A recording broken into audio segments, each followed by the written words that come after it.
What you build your self-esteem around matters. And whether you realize it or not, each and every one of you has something that sits at the core of how you feel about yourself.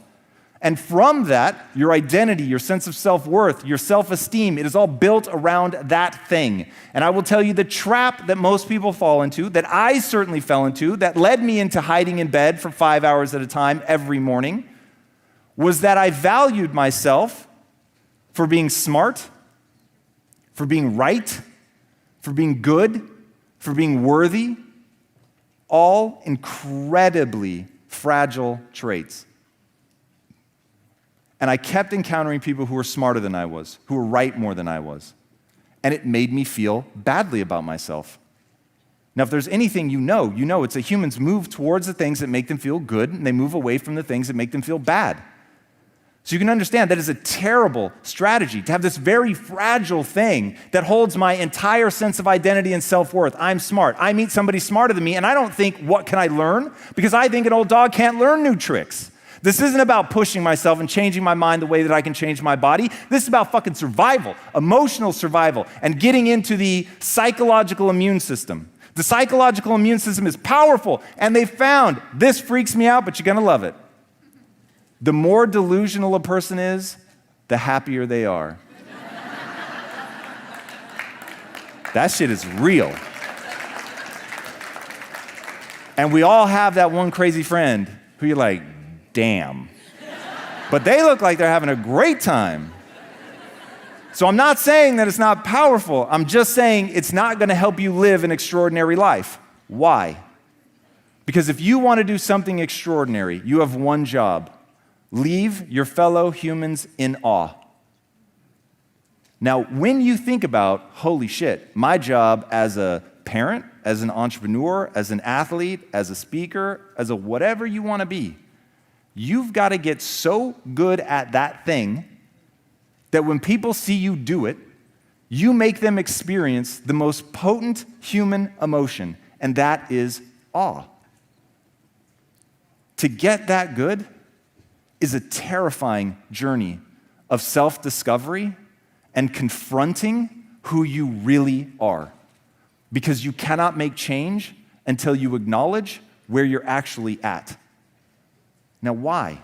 Because that's not some new age woo thing. It is for real. Like, if you understand where you're weak, then you know where to spend your time building skills.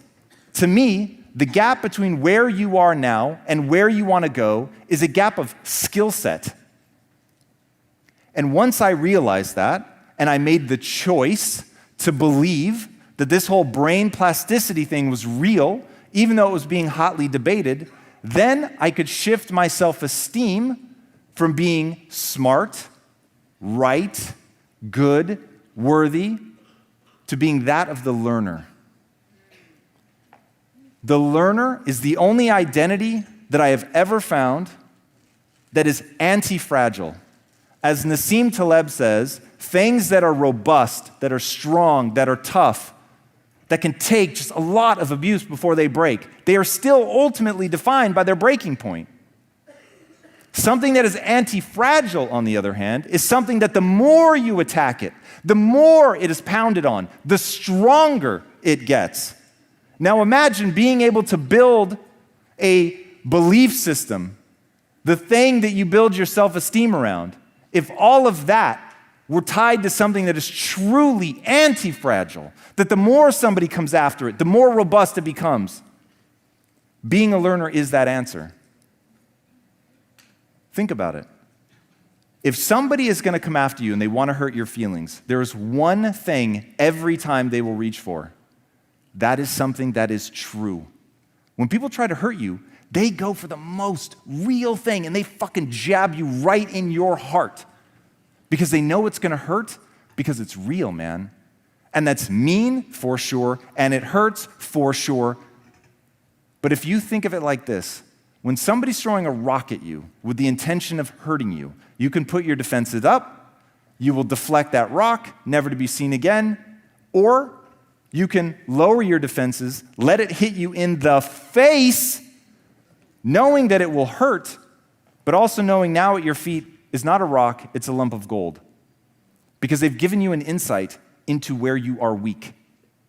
Now, once you know where you are weak, you can begin to build yourself. And that is my thesis on life. You get to build yourself in any direction you want, in any way, to become anything you want. There will be an extraordinary price to pay, but you can go in any direction. Now, I don't think that we're born blank slates, but we are so close to that.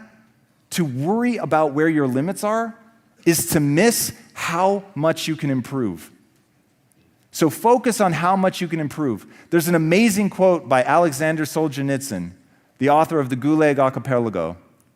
And what he said was, the line between good and evil runs through every human heart. To me, it's not about good and evil. To me, it's about malleability. That's a statement of how shapeable we are.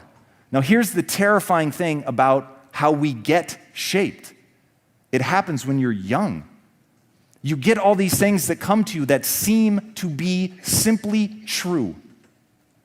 I believed that the human mind couldn't change. I believed that it was fixed. I believed that my talent and intelligence were just what they were.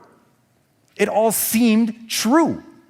It wasn't like I knew it to be a lie. It wasn't even like I knew that I had a choice to think of it a different way. And one of my favorite quotes of all time is from Albert Einstein. And he said, the most important decision any human being has to make is whether they live in a friendly or a hostile universe. Decision. The most important decision anyone has to make. Because neither of those two states is empirically true, but either will immediately appear true once you decide to believe it.